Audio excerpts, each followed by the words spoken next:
Greetings, everyone. I'm Nolan Bushnell, and I'm chairman of ExoDexa, and Dr. Leah Hanes, who is our CEO. And we've authored a book, and we're going to fix education in the world. And so that's our mission, and that's our promise. And I think we're going to be good at it. I think so too. It might take us more than a week or two, but I think we'll accomplish it. And there's some really exciting things happening now too, Nolan. Yeah, why don't you do us an update? Well, we're about to launch a Reg D, which I think is going to be a really fun project. We'll be doing a bunch of webinars. We're ready to do the webinars. We're just waiting for the paperwork now to be finalized with the attorneys. And I think in the next week or two, we'll be doing our first webinar. Yeah, and I really want to encourage everyone who is watching us, if they want to be part of our mission, become a shareholder. That's the best way to be an advocate and a fan. And we think we have a unique capability, and it goes like this. You remember 5% of what you hear, 10% of what you see, 80% of what you do. So the promise is that if we can gamify education, we can have efficacy that is almost 10 times better than the sage on the stage lecturing structure. And so if you believe that, and you believe that we can gamify, and I have some experience in the game business. A little bit. Then I think we will be successful. And quite frankly, we don't need to be 10 times better. Double would be fine. But really, to just punctuate what you were just saying, Nolan, there's a school in Nigeria that has implemented AI in the way that we're working with it in our game, and done some gamification, and they have 10x their learning. And I do think that, first of all, AI is making such a huge difference in every industry, and education's still a little scared of it, but it, done well, embraced properly, and rolled out with the kids and the teachers, it has such potential to help our kids really hone in on what their interests are and then move forward. And, you're always talking about the fact that not everybody needs to go to college. Not everybody needs to spend 12 years in school. If they can finish, if we can 10x learning, then kids can be finishing at 15, 16 years old and have part-time jobs, create entrepreneurial projects. It's being done, and it's just not being done much in America. Yeah. And well, I don't want to pat myself on the back enough that I get, but I did that. All through high school, I was the local TV repairman. and it wasn't because of school, it's because I was very interested in electronics. And I had a teacher in the third grade that let me play with the science box. And I was assigned the section on electricity. Mm. And I wired up the dry cells and the lights and the little motor and what have you, and wrapped a wire around a nail. And I was hooked. And I went home that night.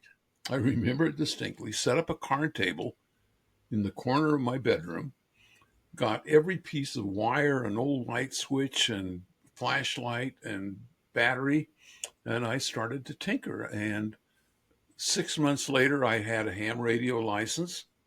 I was 10 years old, and I was the youngest ham radio operator in Utah. Is that right? It was. That's wonderful. And because of my interest in ham radio, I became an entrepreneur. because the radios that I wanted to buy and the transmitters and the parts, if I added up all the money I got from allowance and lawn mowing, I'd be able to get those radios when I was 52. Right. So I had to figure out new ways, and I took the entrepreneurial path, and so I think that those interests can really be life changing. I agree. And the time that you reach kids with these ideas really is middle school and early high school. If you find out what a child's interest is then, you can help, especially now with individualized learning, a real possibility. You can help them get their whole education based on things they're already interested in. Instead of, we've been for so many years forcing kids to just receive information that doesn't relate to their life or their world. And that's where our game, kids want to play video games.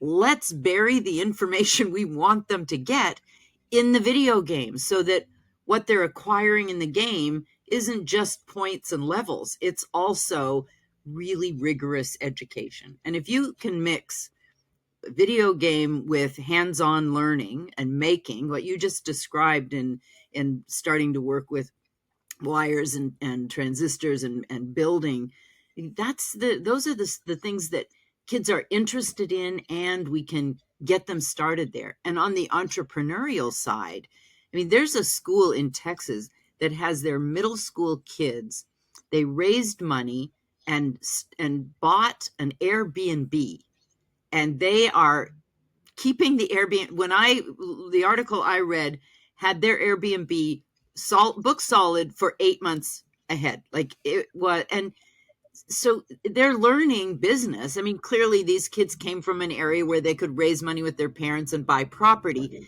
But any little business that a kid is interested in middle school, we should encourage, because if it falls apart, there's no downside. They spent a little bit of money, they lost a little bit of money, but they learned so much doing it. And math becomes important because they have to, budget, they have to plan, and they buy and sell. And so it's learning math because you care about something is a lot easier than learning math because somebody said you needed to.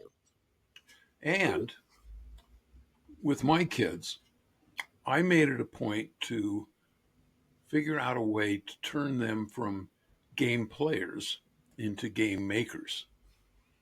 And there was a early game. This is dating myself and my kids, but it was called Doom. Mm-hmm. And Doom was a first-person shooter, but they had this thing called a Doom wad, which allowed you to create new and different things. And it was not full programming. It was just a little bit of programming. And my boys just got gobsmacked by it. And I think rather than having kids start out being a full programmer, let them figure out and just kind of see how programs are written. And then say, okay, now here's a variable. And if it's a 7, the cloak is gray. And if it's an 8, it's purple. And if it's a 2, it's green. And so all of a sudden, those concepts start to resonate. And then they want to increase. And they say, well, how can I make this guy run faster? How can I make this weapon more powerful? Right. And I think that once kids make that jump, it's really cool. Well, today there's a whole world of Arduinos, and with those you don't have to program, though you can. Mm-hmm. But there's all kinds of libraries, and so you can kind of download but you're learning how to structure a device, which is a step on the way of being an inventor being an entrepreneur, let's build something. I mean, people say, okay, Bushnell, you live in a weird house, but we one Christmas Eve, we had Brent and Eric Gradman, you know Eric, Yes. and we decided that we were going to program the Christmas tree. This sounds like a good Christmas Eve. And so we programmed the Christmas tree so that if you went towards it, the lights would get brighter. And if you moved to the right, it'd go to the green. And if you went to the left, it'd go to the red. That's great. That's so, really... that's Christmas Eve at the Bushnell household. Right. Well, everything is a learning experience. I know I've spent dinners with the Bushnells, and I know, like, we play games, we do, and all the games have some sort of brain activity in them. They're not just the timeline game that you play. I just love hanging out for a meal at the Bushnell house. There's always something interesting going on. Timeline is a fun game, and you've played Code Names too. I haven't played Code Names with you. Really? No. I guess I better have to come over for another meal. Absolutely.